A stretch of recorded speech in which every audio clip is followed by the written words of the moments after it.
Bom dia, mais uma manhã com Deus, priorizando a palavra de Deus, e nesta manhã do dia 21 de janeiro, nós vamos meditar de Êxodo do capítulo 18 ao capítulo 20, e que a paz do Senhor encha o teu coração nesta manhã. Capítulo 18, nós vamos ter o episódio do reencontro de Moisés com o seu sogro, né? Porque ele vai lhe trazer a mulher dele e os filhos dele.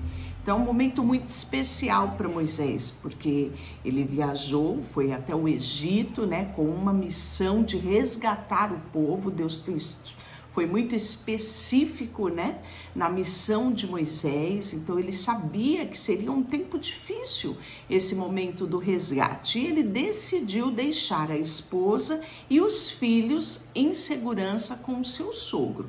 E agora nós vamos ver o reencontro deles. Ora, Jetro, sacerdote de Midian, sogro de Moisés, ouviu todas as coisas que Deus tinha feito a Moisés e a Israel e ao povo, como o Senhor trouxera a Israel do Egito. Jetro, sogro de Moisés, tomou Zípora, mulher de Moisés, e depois que este lhe enviara com os 2 filhos dela, dos quais um se chamava Gerson, pois disse Moisés: fui peregrino em uma terra estrangeira, e o outro Eliezer, pois disse: o Deus do meu pai foi a minha ajuda e me livrou da espada de Faraó. Então você observa aqui novamente, né, o significado dos nomes. Para nós, né, nós achamos o nome bonito e resolvemos colocar nos nossos filhos.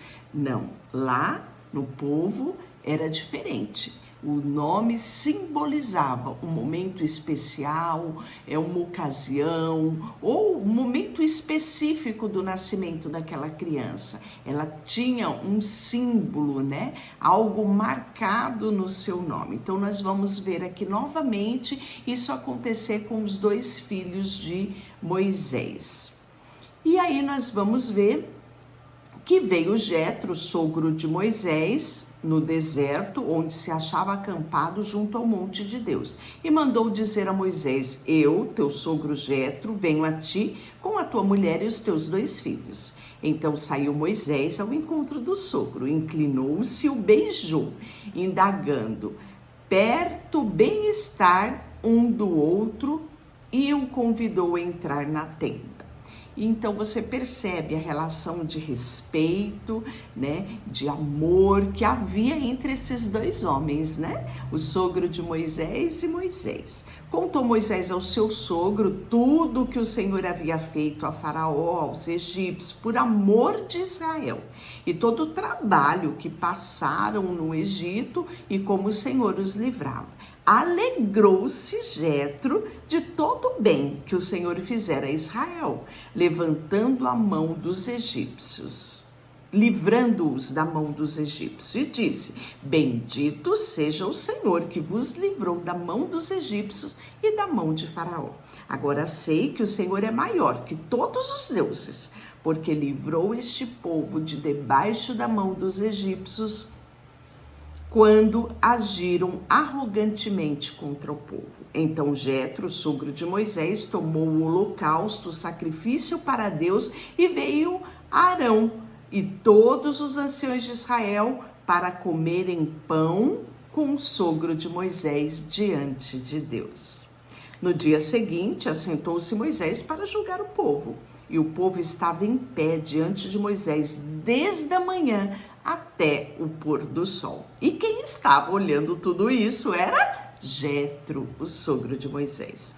Vendo, pois, o sogro de Moisés tudo o que ele fazia ao povo, disse: o que é isto que fazes ao povo?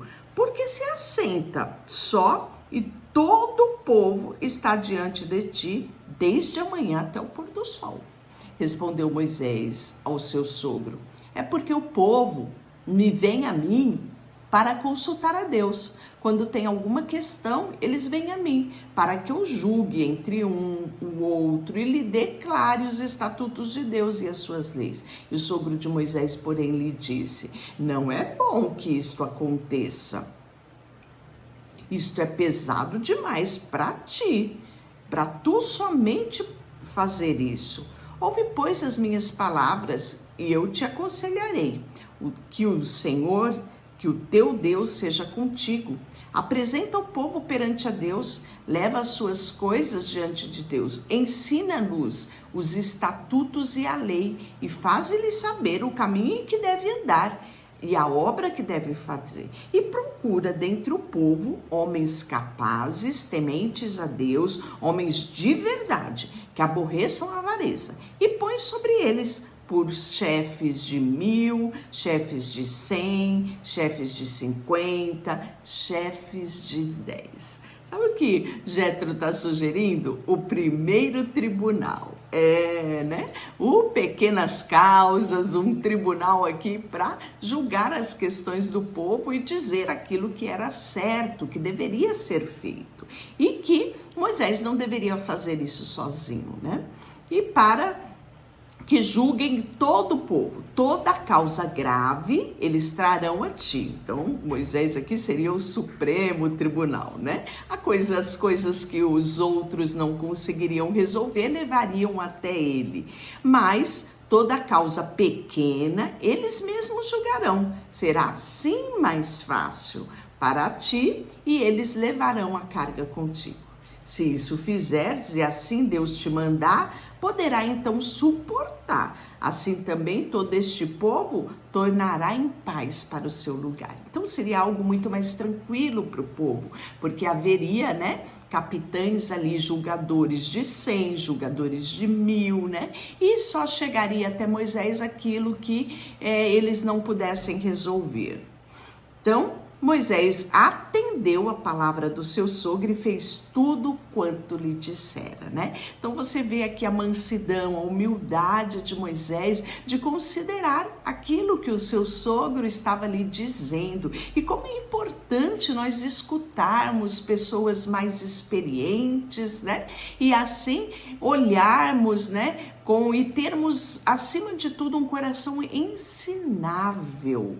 É isso que Moisés teve aqui. Então, Moisés vai fazer isso, escolher os homens, né, de todo Israel, capazes, vai constituir eles, né, e estes julgaram o povo em todo o tempo. E as causas mais graves trouxeram a Moisés, e toda causa simples julgavam eles mesmos. Então se despediu Moisés de seu sogro e este foi para a sua terra. Então foi um tempo, né, bem produtivo que Jétro esteve com Moisés. No terceiro mês da saída dos filhos de Israel da terra do Egito, no primeiro dia do mês, vieram ao deserto do Sinai. Tendo partido de Refidim, vieram ao deserto do Sinai, o qual se acamparam ali, pois acampou Israel em frente ao monte. E subiu Moisés a Deus, e o monte do Senhor chamou e lhe disse: assim falarás à casa de Jacó e anunciarás ao filho de Israel, tendo visto que fiz aos egípcios como vos levei sobre asas de águia e vos cheguei a mim. Agora, pois, diligentemente ouvides a minha voz e guardardes as minhas alianças, então sereis a minha propriedade peculiar dentre todos os povos, porque toda a terra é minha. Vós me sereis reino e sacerdote e nação santa. São estas palavras que falarás aos filhos de Israel.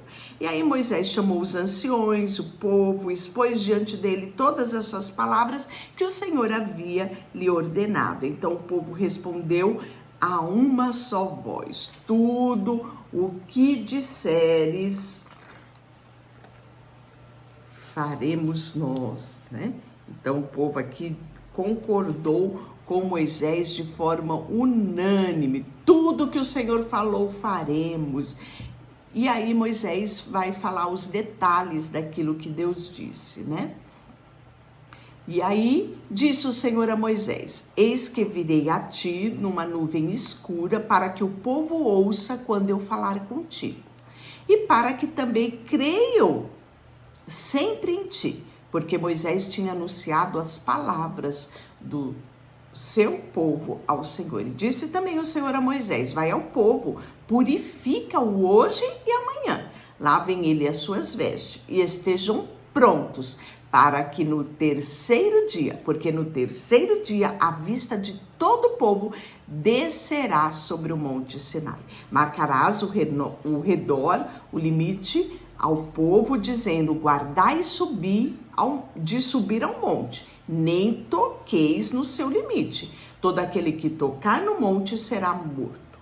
Mão nenhuma tocará nele, mas será apedrejado ou flechado, quer seja animal, quer seja homem, este não viverá. Quando soar longamente a buzina, então subirão ao monte. Então Deus queria não só falar ao povo através de Moisés, mas Deus queria também ter esse povo por perto. Olha que coisa preciosa, não é? Imagine o coração do povo, né?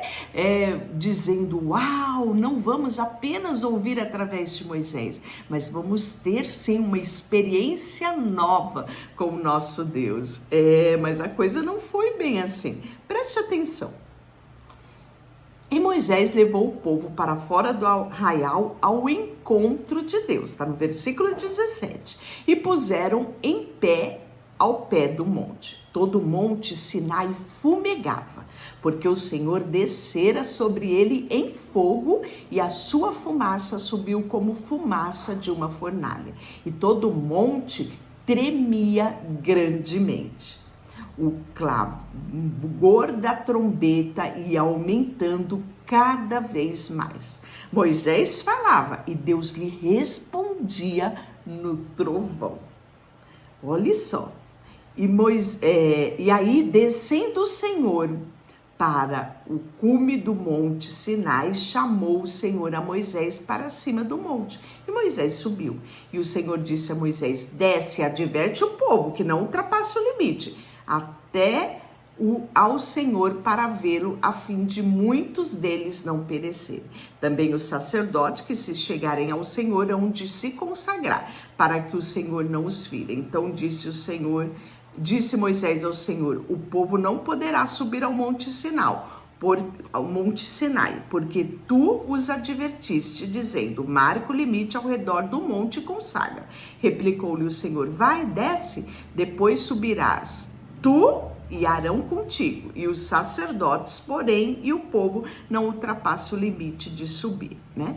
Então aí nós vamos ver aqui que desceu, pois, Moisés e ao povo e lhe disse tudo isso. Então falou Deus todas estas palavras: eu sou o Senhor teu Deus, que te tirei da terra do Egito, da casa da servidão.